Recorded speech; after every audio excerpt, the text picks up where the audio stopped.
48-hour art check, the new version, round 34. We're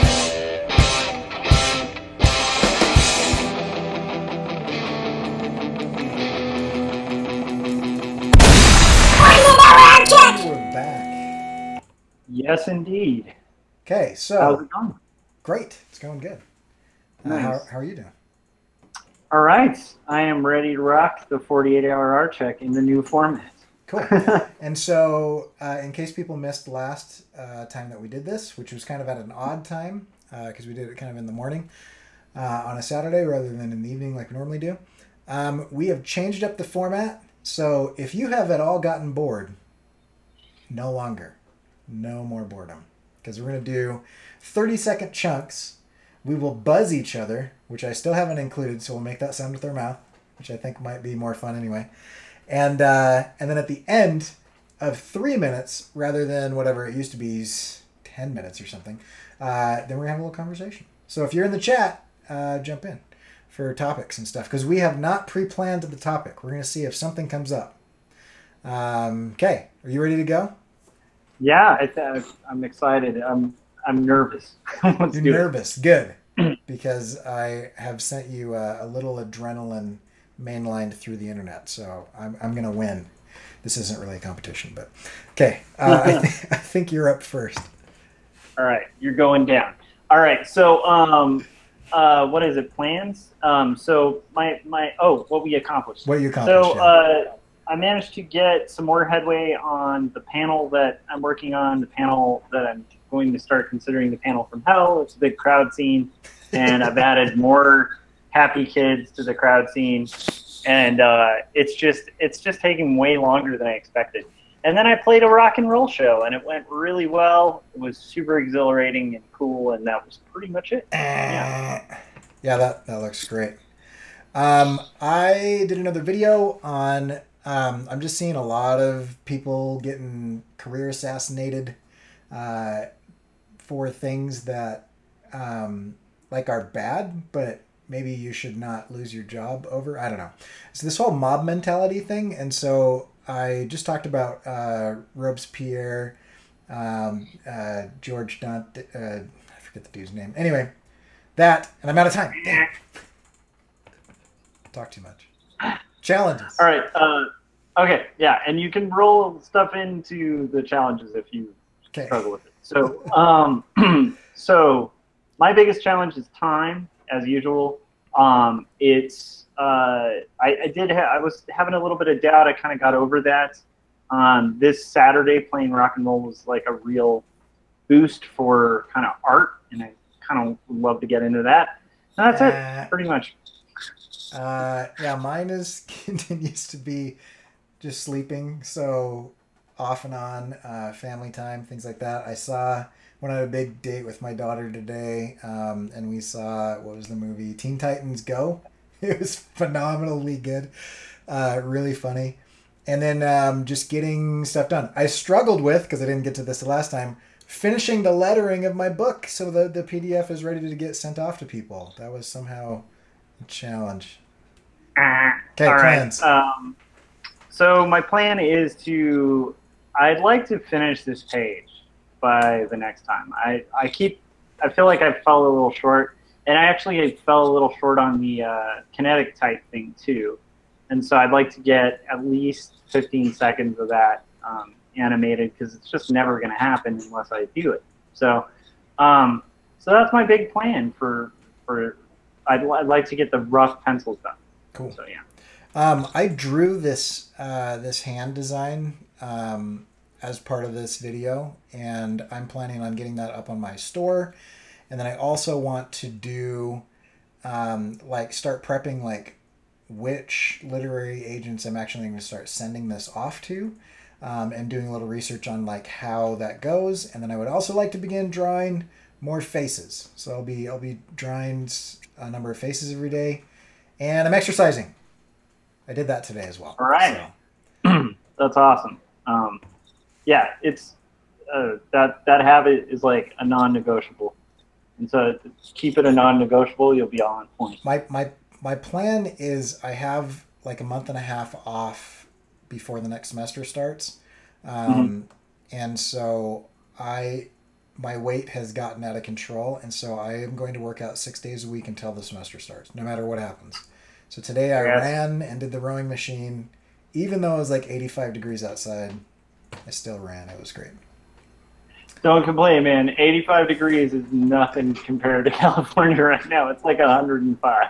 Yeah, no, it's I'm counting my blessings there. However, running outside, dude, I've never been good at. So hats off to you. That's amazing. All right. Okay. Do we have anybody in the chat? So Sasha's in the chats. She said she's looking forward to hearing our plans and stuff. Cool. So hi, Sasha. Welcome. Okay, so I set up this new timer, and the new timer gives us 10 seconds to come up with a topic, and then we have 10 minutes to discuss that topic. I don't know if this is going to work, but let's try it. So here's our new timer. Give it a shot. All right, anything. Animation in the industry. Hmm. What did you say? Ooh. I kind of like that. Okay, I like it. So I had a message from one of my former students who walked into a place in New York that he really likes that makes computers, and he said, hey, I'd like an internship, and they were like, oh no, we don't do that. And he's like, well, hold on, before you say no, let me show you my stuff. And he pulled up a number of things that he's made, and they were like, oh, you're for real, and they gave him an internship. And then while he was at the internship, because he had taken a class from me and kind of gotten into a little bit of After Effects animation, just a touch, because I just do like 2 weeks on it. But he had been kind of playing with it and experimenting with it. He said, hey, you guys are doing these live streaming things, right? And they're like super bland. And he said, can I like, you know, since you're not paying me anyway, it's not a waste of your time or money. Can I like make those better? And so he started animating scene transitions and animating lower thirds and animating all kinds of different stuff. And the show got significantly better. Anyway, they were very impressed.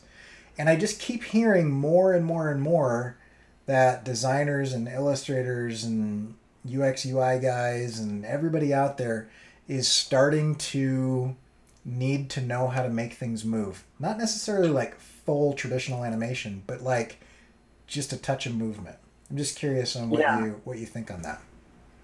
Yeah, I mean, I would say it does seem like it opens you up to more possibility in the workforce and professionally, and it opens you up creatively to more possibilities for projects. So I'd say, especially if you're like a student, you know, there's disadvantages and advantages to kind of taking on like something like animation when you're starting out. There is something to be said for being a specialist, and so you know, like if you're like a specialist in specifically like illustration or one-panel cartoons or graphic design, and you're really focused on typography, that's really great for kind of beginning to learn. Mm-hmm. However, the modern workforce, you know, most places is going to be requiring a lot of knowledge that kind of extends beyond that. And I am seeing like motion graphics moving into that, like where it's an expectation.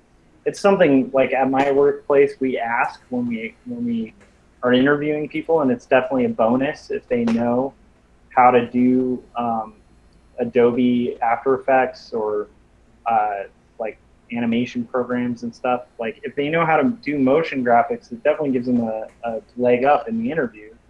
But you know, it's also super important that they know InDesign. Right. And InDesign is one of those programs like no designer uses the majority of the time. Right. But you have to know how to use it if you're going to be doing a catalog or a book, or any sort of layout. Like it still is kind of, at least for now, it's where it's at. You know, so I think I feel like InDesign and Illustrator tends to be. You have designers that are like all in on one or the other, but very few that straddle both well.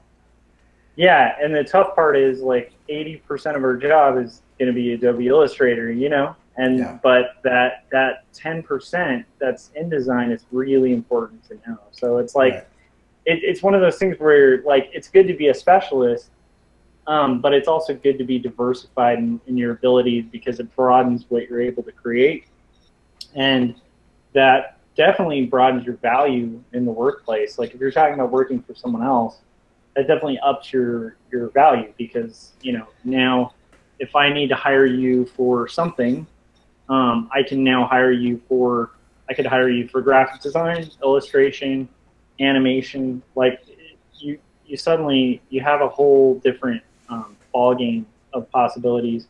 And for your own promotional stuff, it's cool.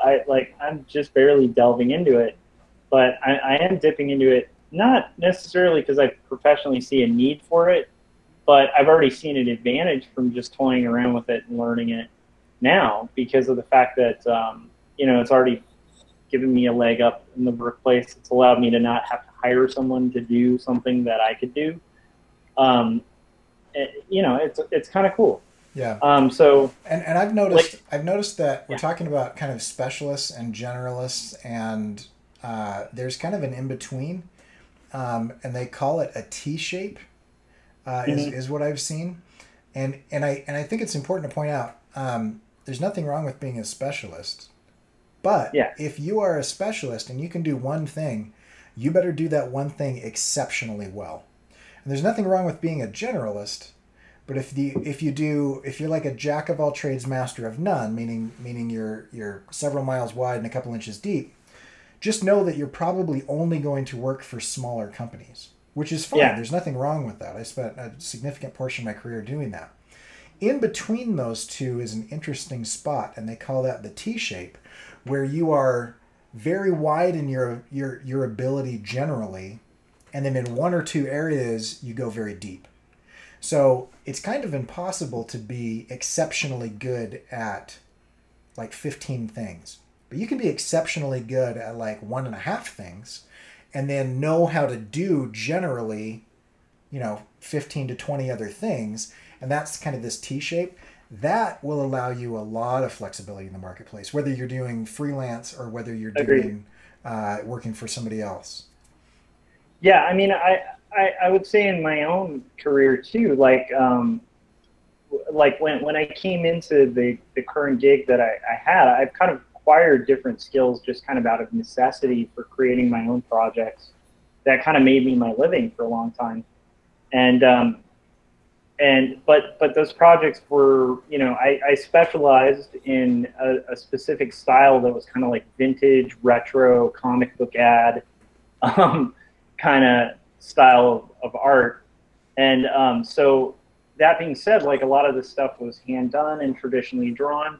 But in order to get the type that I wanted to do, I had to kind of dissect and learn how to do typography better. Right. And that got me more comfortable with typography, which, enhances your once again, your viability at a workplace. Because now when I go into a workplace, I'm not just like an illustrator. I'm a person who I can illustrate exceptionally well, and I can do graphic design really well. Yeah. And the graphic design came out of necessity. So sometimes those things, like when you broaden your horizon, are just going to happen as you go on your own journey of interest and out of professional necessity too.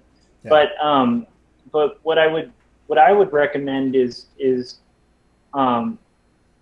first off, like the programs come and go. So like there's a lot of guys that I knew who were specialists in Quark who are now out of jobs. Right. And that was their thing, was like Quark. And there was no other skill set outside of that. Right. And so what changes are the programs, what doesn't change are the foundations. Right. So focus on your foundations, like get really good at drawing, get really good at graphic design, specialize in knowing like the grid and knowing typography and knowing anatomy and knowing like those basics, because those are evergreen. Like you acquire that skill, no one can take it from you.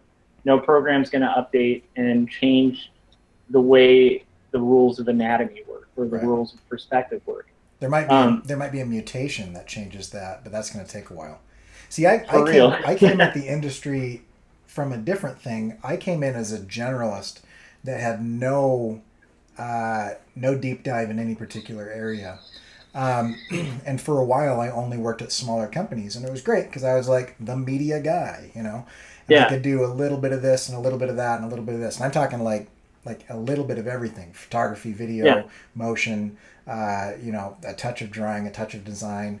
But at a certain point, my career really started to take off when I said, I'm going to focus on and be a good illustrator. And one of the things that I found interesting is at the time, I was the marketing director for this music company, and we were getting really into ukuleles, and I was learning to play the ukulele, and we had started this big ukulele club, and it was kind of in my free time just to get into it. And I remember telling everybody, hey guys, I'm not going to come to this anymore. And they're like, why? And nobody understood, but I was like, because I have spent the last 10 years doing way too many different things, and I'm just going to learn how to draw now. And they were all like, no, this is only like a couple hours a week. And I was like, I know, but it's distracting, and I'm just going to illustrate. And that was when I started my webcomic. And I can significantly point from that point, my career really, really started taking off. Oh, yeah. Yeah. I think that's, wow. Okay, this is good. This is a good format. I like it. The timer's up. So 30-second recap. Do you want to do all 30 or take 15 or what? I'll take 15 or 10. So basically, the gist of what I was going to say is just be a generalist, but with specialization, and focus on evergreen stuff. And I would say I don't think it matters where you start, whether you start with a specificity or whether you start generally, but you need to move into that T-square at some point in time. And you do that through personal projects. Word. And that's time. I love it. There was a 10-minute discussion. Yeah, so that's it. I don't know what we do from here. We haven't like come up with anything else. I guess we just end. Or any comments in the chat or anything? Well, I mean, I noticed that Scott did mention when we were talking about the heat, and I had said it was 105, and I was trying to one-up you. He just one-upped us because he's in Arizona, so he was like, 105, please. And then Sasha actually said she wants to relearn how to use InDesign so I can make some art zines. And, you know, like, the neat thing is you don't have to know InDesign to make a zine. Yeah. But I will say, like, when you start getting to pages of art that exceed like 25 pages, the complexity of designing a book becomes a lot simpler with InDesign. So. Yeah. So because I teach Adobe Illustrator at a university level, and we touch on the other stuff as well. And so here's what I say: if you already know Illustrator and you're doing just a few pages, just use Illustrator. Yeah. But if you're getting into the point where you need like pagination, you need an index, you need a table of contents, there's a lot of functionality in that aspect of things that InDesign brings to the table. But Illustrator does do character styles, paragraph styles. Those are super important. If you don't know styles yet, you need to learn those. And if you don't have any of that, either program is going to get you kind of the basics. They both do it, but they do it differently. And personally, I have a proclivity towards Illustrator because of all the extra functionality that it brings on the illustration side of things. And if you want to learn some of that, I do have a playlist on my YouTube channel called Vector Graphics Tutorials. And if you go through the first 23 of those videos, you will know Illustrator backwards and forwards. I cut you off a couple times. No.